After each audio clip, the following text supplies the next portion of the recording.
Hello দর্শক, সালাম নিবেন, শুভেচ্ছা নিবেন। আমাদের দেশের 1,20,00,000 প্রবাসীদের পাঠানো রেমিটেন্সে উত্তপ্ত হয়ে ওঠা অতি উৎসাহী প্রশাসন নিরস্ত্র ছাত্র সমাজের উপরে যেভাবে নির্বিচারে গুলি ছুঁড়েছে, সেইটা দেখে আমাদের প্রবাসীরা মর্মাহত হয়েছেন, অনেক কষ্ট পেয়েছেন।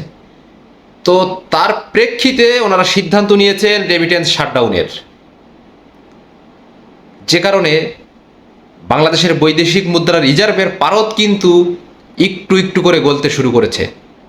যদি এই রেমিটেন্স শাটডাউন অব্যাহত থাকে, বাংলাদেশ সরকার কি এই অর্থনৈতিক সমস্যা রুখতে পারবে বা এই ধকল কাটিয়ে উঠতে পারবে, সেটা দেখার জন্য চোখ রাখবেন বেলাশেষ টিভিতে।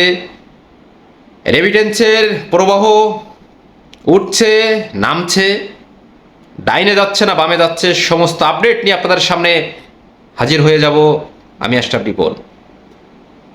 তবে আপাতত ফলাফল যেটা দেখছি দর্শক, যদি এইভাবেই রেমিটেন্স শাটডাউন করে রাখে প্রবাসীরা, বাংলাদেশ সরকারকে কিন্তু অনেকটাই বেগ পেতে হবে, সে কথাটা নিঃসন্দেহে বলতে পারি। পরবর্তী আপডেট জানার জন্য বেলাশেষ টিভির সাথে থাকুন। ভালো থাকুন, সুস্থ থাকুন।